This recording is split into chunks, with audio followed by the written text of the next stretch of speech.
Do you ever feel overwhelmed by the ever-changing world of technology?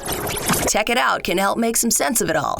Breaking down geek speak into street speak, technology columnist, author, and TV personality Mark Saltzman covers consumer technology each week for every listener. Mark tackles the latest news, reviews, and how-tos to help you understand what's hot, what's not, and why. Hey everyone, welcome to Tech It Out, episode 352. Hope you're all doing great on these remaining few days of June. Any big plans for the 4th of July? And for our Canadian friends, July 1st, Canada Day.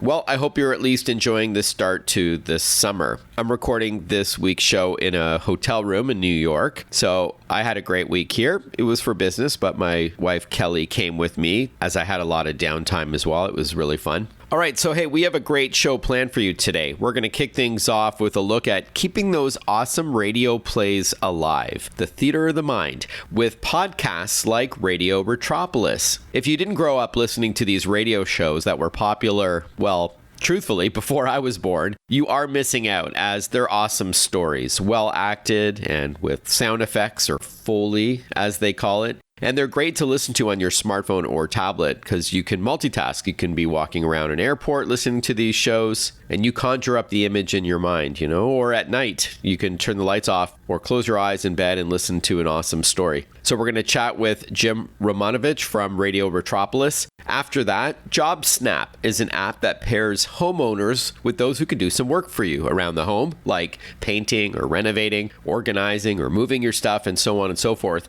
It's a peer-to-peer marketplace that we'll hear all about. That's JobSnap. And finally, we'll have Visa on the show this hour to talk about the changing landscape when it comes to payments and how we pay for products and services is changing and what the future holds as well. Transacting is something that we all do. And so no doubt this will be a fascinating discussion into the near future. All of this and more on an all-new Tech It Out, powered by Intel Core Ultra PCs, which I'll tell you more about shortly. But let's officially kick off this week's new show with our first interview. Listeners of my show may know that while I'm a techie who writes articles and gives keynote speeches about the future, ironically, I'm also a huge fan of old-time radio shows, or OTR for short. Those wonderful radio plays that were popularized in the 1940s and 50s before TV became the dominant entertainment medium in the home. Well, one of my favorite podcasts that's keeping OTR alive today is Radio Retropolis, and I'm thrilled to be joined by Jim Romanovich. He is the creator and host of Radio Retropolis. Welcome back to the show, Jim. It's been a couple of years. It has, Mark. Thank you so much for having me back. I appreciate it. And congrats on wrapping up season 9 of Radio Retropolis. I just heard your last podcast. I know you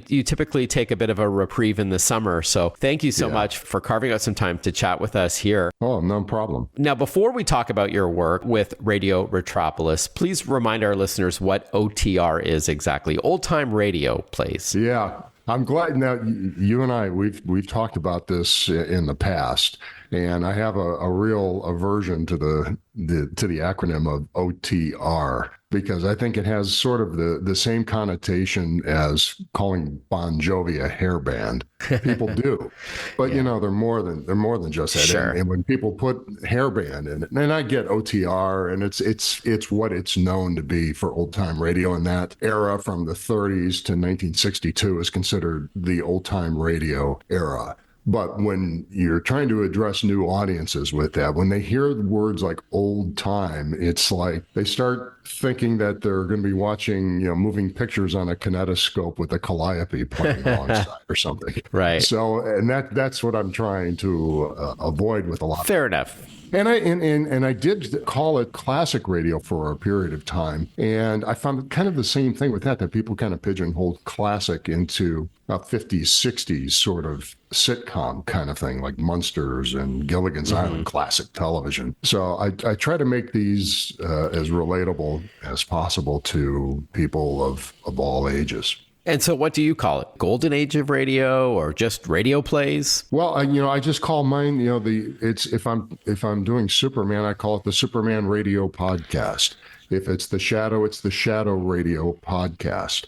I don't say old time anywhere in there. Fair unless, enough. Look, if people use it, I'm not going to climb up a wall or anything, but I mean, I try to bring it to new people by not using the words old-time radio. Okay. So you totally cringed at my introduction to the topic. No, I knew it was coming because you and I had talked about it before, and I heard you on another interview that you had done. I think it was with KFI Group, and you played something, or you mentioned something about Radio Retropolis, which I greatly appreciate. And you said, I purposely don't use OTR. I call them classic radio. Yeah, right. And that was the reason why. So just to bring our listeners up to speed, we're not talking audiobooks here where it's narrated by someone, but these are multiple actors and sound effects that help you conjure up the scene in your head. So this is why these radio plays are often referred to as theater of the mind. Exactly. So it's ultimately more personal, in my opinion. Some of them are amazing, like you mentioned, The Shadow. As you know, Jim, I'm more partial to murder mystery or sci-fi or horror. Me too. Like Lights Out, suspense.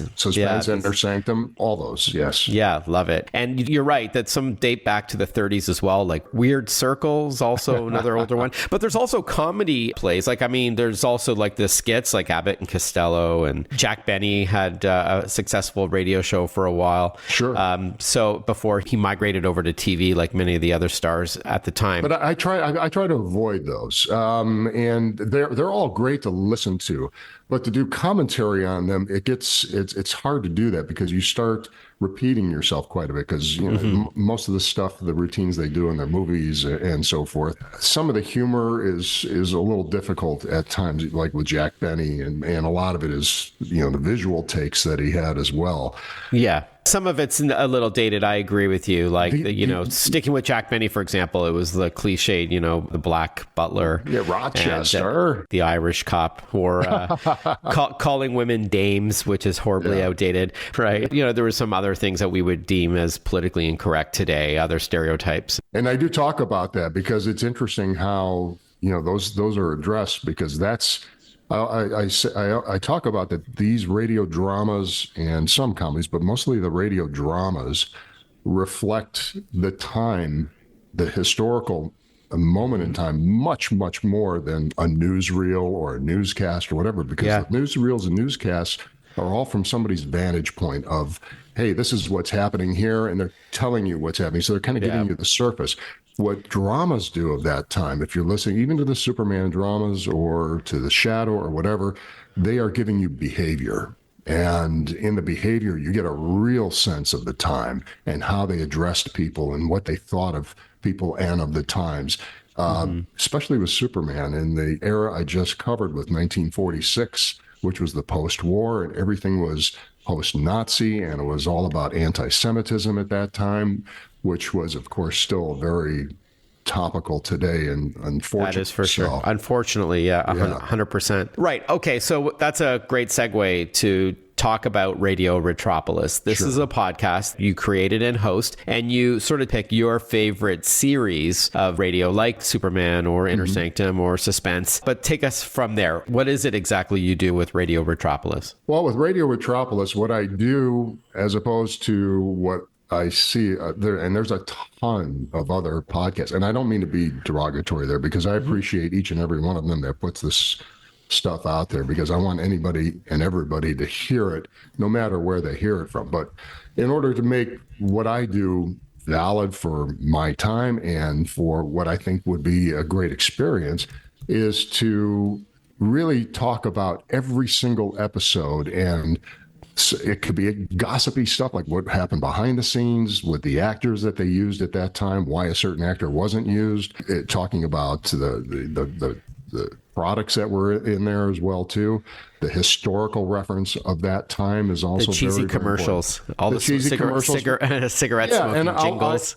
I'll play those, but not every time, for the same reason that people don't like commercials today. It's just, you hear it once, you're kind of done. You want to get back to the story. But if I'm making a reference about it, or if I'm planning to talk about it, especially if it's a new sponsor like Chesterfield for Dragnet was, then I'll play the spot and then I'll talk about it. As to how it was incorporated within that, and how Jack Webb was used within that, and so forth. But I try to do some real in-depth commentary, so people that listen feel like they're getting something for their time. And there's, I think, one other person that I know that is doing this, and he does it in a different way. I think he gets more into the mythology of it a little bit more, and it's interesting to listen to. But for the way I do it is, I'm going back 40 years. I've been doing this for 40 years. I did it for television, and I did what I did for television. I brought it to the podcast. I did the I Love Lucy official 50th anniversary with Desi Liu, going back and interviewing all of those actors and producers at that time. And she had her start on the radio too, by the way. Yeah, absolutely. And that's why I chose My Favorite Husband, because of I Love Lucy, and Father Knows Best because of the TV series. Those are the only two comedies I chose. There's another podcast, Jim. I'm not sure if you're familiar with them. They're called the Mysterious Old Time Radio Listening Society, where they, like you, they play the episode first and then they dissect it. And they're writers and they're performers. They actually perform their own radio plays on stage in front of an audience. Oh, wow. Great for them. Or they'll take a classic episode and do it. Yeah, they're really nice guys. I had them on this show once before. I'll have to check that out. I have not heard that. But today we are learning all about Radio Retropolis with Jim Romanovich, our guest. So when we return on Tech It Out, more about what this podcast does, the kinds of things you can learn about these shows, not just be entertained by an episode, and a lot more. So stick with us. More Tech It Out coming right up after this short break. Listen to Tech It Out whenever you want. Find the Tech It Out podcast at iTunes or wherever you get your podcasts.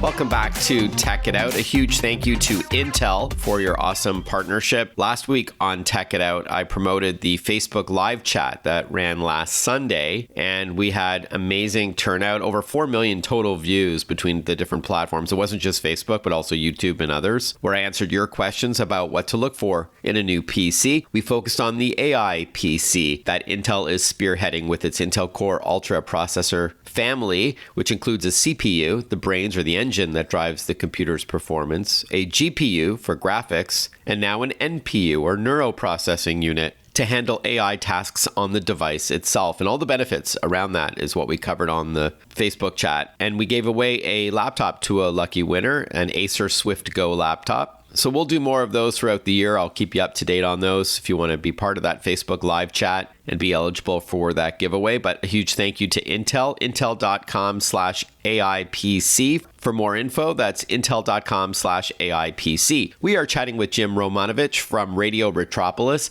a podcast that's keeping these radio plays alive in the 21st century. This wonderful entertainment medium that was popularized in the 1940s, 50s, and 60s, and so on, but very much have withstood the test of time.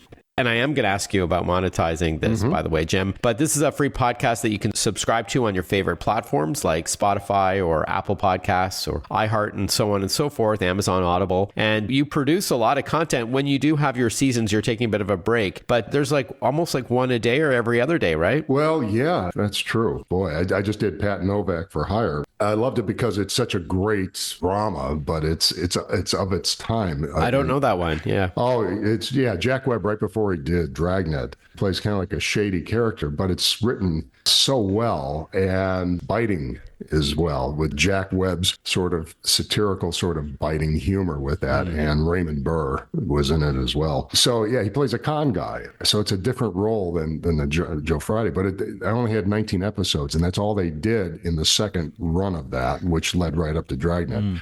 So I did that. But what I did, going back to I Love Lucy for a second here, which I just released, there were interviews that I did in going back to 1999, 2000, because it was for the 50th anniversary of I Love Lucy. I did interviews with Steve Allen, with the writers, the original writers of I Love Lucy, with Little Ricky himself, Keith Thibodeau, with Desi Jr., all the way down the road. And in that special, you're talking nanoseconds were used, 40 seconds, maybe at most 50 seconds, because you only have 45 minutes to fill with everything.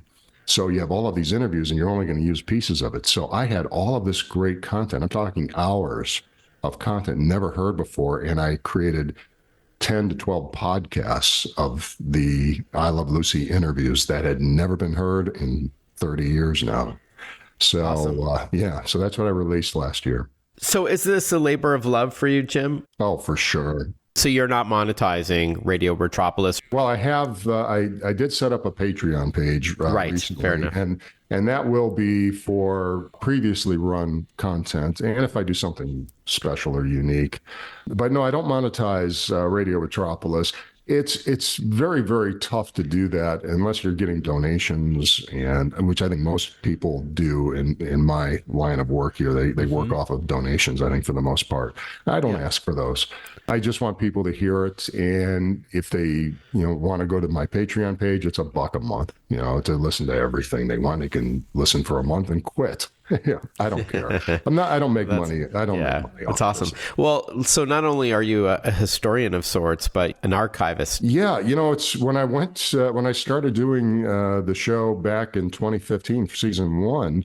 Just finished the 9th season. I started Superman. I just noticed, wow, there's like 1,300 episodes here. And I jokingly said, we're going to be talking to our grandkids before this is all said and done. And lo and behold, I've got 2 grandsons now. So, yeah, congrats. That's so nice. Unless Suspense ran that many shows over the years, the only other series I can think of with 1,300 or so episodes is the CBS Radio Mystery Theater. It was in the 70s and then into the early 80s. It was kind of like the renaissance of or rebirth of old-time radio shows, which I really liked. And they're a lot more obviously contemporary than some of these other ones from the 40s and 50s. But they also had, I think, almost 1,400 episodes before they folded in the early 80s. That's true. And I can't remember the gentleman's name that created Inner Sanctum, but I believe that he was producing that show in the 70s as well, too. Yeah. Is it Hyman Brown? Hyman Brown. Thank you so much. Okay. Yeah, Hyman produced that. Before we wrap up, Jim, as I mentioned, you're taking a bit of a breather in the summer, well-deserved. After your summer hiatus, what's on top for the fall? Well, for the fall, I'm going to, look, I still have Suspense to go. I'm only in 1947 now. They started in 43. So our listeners simply have to go to radioretropolis.com, or better yet, just go to your favorite podcast platform and type in Radio Retropolis, just the way it sounds, and subscribe. Hit that subscribe button, and you're going to get a ton of amazing content to enjoy. And I love being able to multitask. I travel a lot, Jim, as a tech journalist, and I love listening to your podcast while I'm walking through airports. And, you can close your eyes and still be entertained on a flight. It's amazing. And that's the great thing about audio,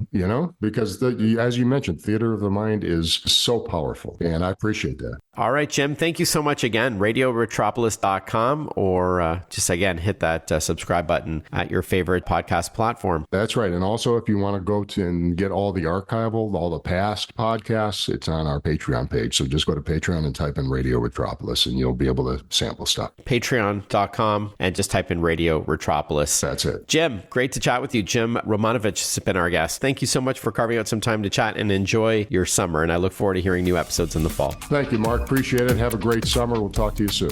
When we return on Tech It Out, we're going to learn about an app called JobSnap to help you get some things done around the home. Stick with us. We'll be right back with more Tech It Out. Want to follow Mark? Google him. Mark with a C and Saltzman with a Z.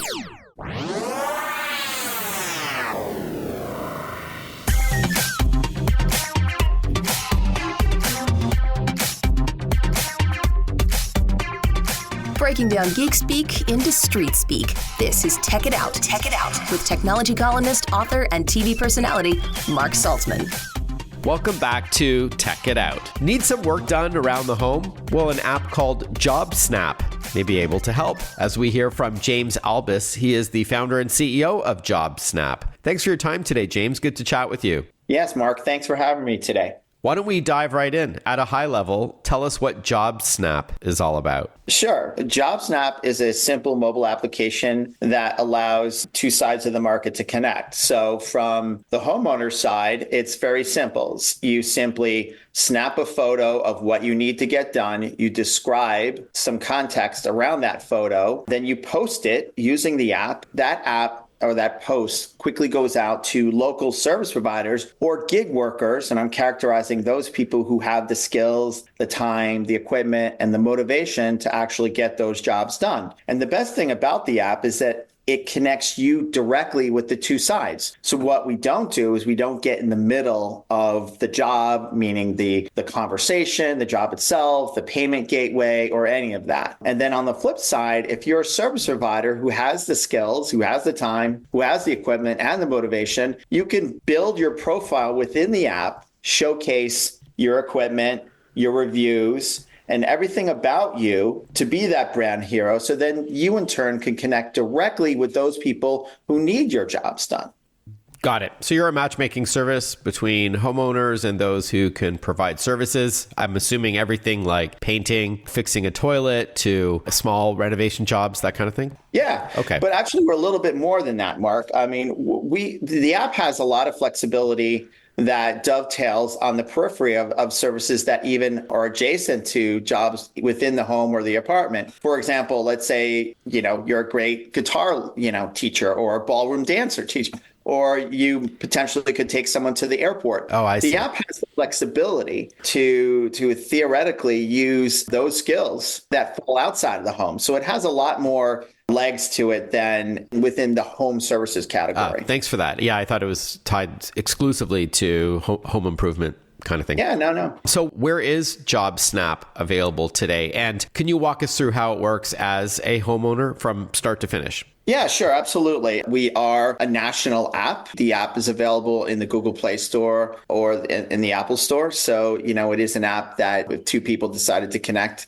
provided that the information is there, that they can do that and use the app anywhere in the country. To kind of take you through how this works, as I said, so the first thing that you do, as I said, you'll find yourself navigating through the app, which, as I said, you can find in the Apple Store or in the Google Play Store. And then you would set up your profile, right? And then from there, you'd post a JobSnap. So you would, as I said, type a title of like what you need to get done. Let's say, for example, paint my kitchen. And then within there that you would select the skill sets, right, of the type of skills, right, that the people need to have, right, to perform that job. You type your address and then that would geopin it. You type a budget. So let's say, for example, you had a budget of $1,000 to paint your bathroom. And then you describe, as I said, a little bit more context around the photos. And then, as I said, you'd be able to snap a few photos around that. And then you'd simply post that. And then the local service providers or gig workers, someone who has a knack for painting, for example, if we're just using that as an example, would be able to connect directly with you to get the job done. Got it. So how would you say then JobSnap differs from like HomeStars as an example, or Jiffy on demand? Is it that anyone with a skill who wants to earn some money can sign up to do the work through JobSnap and you don't need to be a certified technician? Yeah, I mean, we do have layers of security, and one of those being like an identity check. So we verify that if you're on the service provider side, you are in fact who you really are. And then we are using another piece of software called Checker, which is the same background checking information that large companies such as Uber uses for background checks information. So you have the peace of mind knowing that validity, that person, as I said, is who they are and that they've gone through a background check. And again, how we're different, let me emphasize this. As I said, we don't get in the middle of the job and we don't charge people to post the job, okay? There is another platform that actually does do that. They actually charge people 22% of the job. So let's say, as it says, $1,000, you as a homeowner would end up paying 22% on top of the job itself, which we would incur. We don't charge the homeowners or people posting the job snaps any fee. So it's zero cost on that side. And then on the flip side, if you're a service provider or a gig worker, number one, we don't charge a lead fee, okay? Mm-hmm. Which we know a lot of the people that are in that field, okay, of trying to get jobs done are very dissatisfied. So we don't charge $1 for a lead fee, nor do we take a heavy commission of the job itself, which could be up to 20, 30, or even 40%. The way we monetize and make money is we charge a simple flat monthly fee, $89 per month, and that's only to the service provider. And the first month is free for them, so they give it a shot. So, as I said, it's very frictionless. And it's very, very value oriented for the people that are looking, as I said, to grow their business, to build a business, or, as I said, simply looking to create more awareness for their brand. We're chatting with James Albis. He is founder and CEO of JobSnap, an app that simplifies the way to find some help around the home. Since they may not be a professional, James, like say a college student who is handy at painting and wants to earn some extra cash, what happens in the event the homeowner isn't satisfied with the job? Sure. So again, we bring people 99% down the field, but ultimately it's buyer beware. So we've tried to background check the way that ultimately a consumer, just like anything, if they found someone on Facebook or even next door, that last mile is really incumbent upon them. We can't, unfortunately, guarantee the work in itself because it's as I said, we're not monetizing, nor are we taking a piece of the job. We're simply matching the two, but we're providing transparency and efficacy to both sides. And so understandably, the homeowner, if they do retain a college student, they might not have the same set of painting skills as one might be of like a professional painting company, just as much as like if someone showed up at your property with a chainsaw, it said, I can cut that tree down, So ultimately, JobSnap can't own that level of risk, but, hopefully that makes sense. Yeah, 100%. So how would you recommend our listeners get going? They can go to hellojobsnap.com. Okay. And to download directly the app for free. It's in the Google Play Store and in the Apple Store. Thank you so much for your time today. Appreciate it. Thank you, Mark. I appreciate it. Have a good day. The future of payments with Visa when we return on Tech It Out. Breaking down geek speak into street speak. Tech It Out, hosted by Mark Saltzman.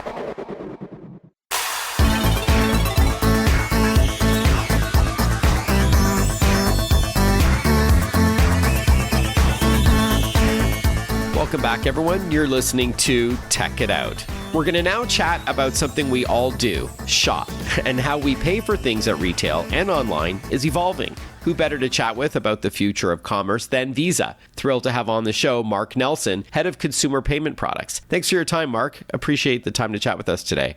It's great to be here. So, hey, it's no secret that payments have evolved significantly over the past few years, as I hinted at off the top, especially with the rise of new technologies. So how does this impact the way Visa views the future of commerce?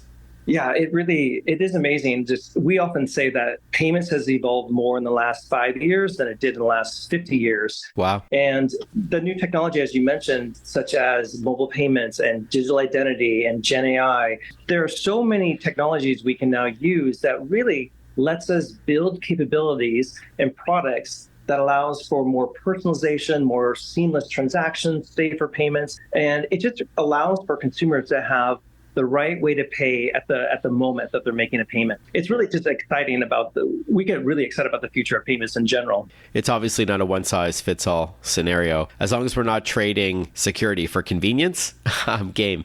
So with that in mind, can you shed some light on any of these trends or major shifts in how consumers prefer to pay today? Yeah, and I think if you look globally, it's really quite interesting because, the nice thing about Visa is we operate in nearly every country in the world. 20 years ago, there used to be one way to pay, but now there is so many different ways to pay around the world. In particular, some of the key trends would be there's digital wallets. So you can load your card or your bank account into a digital wallet and you can make payments. You can send money to your friends. You can tap your card. You can tap your phone to enter a transit location or to pay at the point of sale. And online shopping now in particular is just part of the normal way to pay. And so those are some of the major ways in which payments have changed over the last 10 years in general. I could tell you my 3 kids who are 20 and my twins are turning 22, they have a Visa card, but they often leave it on their dresser in the room because they've loaded it onto their phone or smartwatch, right? So they just tap to pay. They don't even carry the physical card with them when they're buying something at retail. It's like they take for granted that contactless terminal is going to be available. And I guess it is, or else they would carry their card with them if they had to. How would you say then Visa is innovating to address these changes? Obviously, you're supporting these trends for all the customers you have around the world. Something like, 3 billion customers worldwide. Yeah, I mean, one thing about these trends that you probably don't know is that some of these take years and years of development to enable. And so if you think, you mentioned contactless, whereby you can just tap your card and you don't even need to bring your card with you anymore. Mm-hmm. We had been working on that for 10 years before really that started to become really something that consumers could use day to day. We spend a lot of time working and designing what is the technology that we think is going to be relevant that we can bring to our customers. And recently, we just had our payment forum, and we had announced 7 new products that we are going to be introducing to customers around the world. And so just to give an example of some of these innovations, we're rethinking the payment card itself. And so a lot of people don't actually use that physical plastic card anymore, but in general, that card used to only do one thing. It could be a debit card, or it could be a credit card or a prepaid card. But we've introduced this flexible credential whereby a single card can be what you want it to be depending on the transaction type. We've also introduced this concept of a passkey, and it's all around how do we make payments safer and easier to use online when you're shopping online. And I'll talk a little bit more about that as we go. Mm-hmm. And then we talked a little bit about Tap. We're making sure that, there's more and more ways in which we can introduce this Tap technology to provide better experiences for customers. We also announced this thing called a data token, which allows the customer to get a little bit more control in terms of where they want to share their data. So if they want to share data with a third party, it can enable a better shopping experience all through AI. And it's a way in which the consumers can have a little bit more control over who they share their data with. Awesome. Yeah, we'll unpack a few of those new technologies in a moment. Mark, great name, by the way. How successful has Visa's Tap services been, and how does Visa plan to expand these this year? I love, by the way, I didn't know about that flexible credential option. I don't know if that's a new kind of card that can serve as prepay, postpay, and debit. Interesting. Never heard that before. But tell us about how Visa is evolving this year. Yeah, on the Flex Credential, we just rolled that out in Japan, but it is an interesting concept whereby the consumer can have that one card that can do a little bit of everything. It's quite exciting. Tap services, we do realize that people love to tap. It has just grown so much over the last decade. It's so easy and convenient to do. We've had over 6 billion mobile devices in the world that are enabled with this NFC technology. That's the technology that allows for that tap to occur. And so what we've been doing is identifying where else could you utilize that tap kind of service? And so think about if you needed to load your card into a merchant. So you have a merchant that you shop with often, they ask you to enter your card details. Well, today you have to do that manually. But going forward, you could just tap your card to your phone, and that would automatically enter that payment credential for the merchant.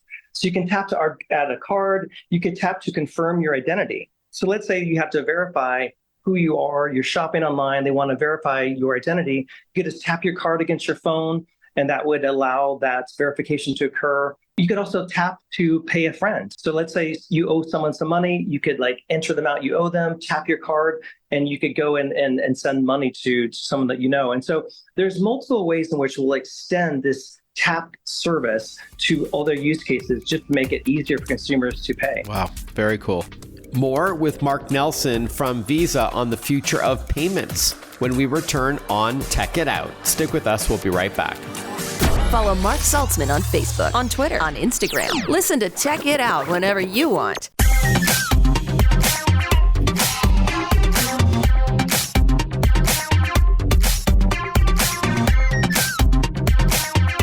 We are chatting with Visa's Mark Nelsen, head of consumer payment products, to explain the shifting habits of consumers as we're buying things today and tomorrow, and where Visa fits into all of this. And why is digital identity important? And how is this passkey service that you mentioned earlier primed to address this challenge? I mean, as digital commerce has grown, online fraud has exploded in some markets because identifying a person in the digital world has just become incredibly complex. And there are so many ways to pay in multiple, different devices. So just verifying that you are actually you and not a scammer is just difficult.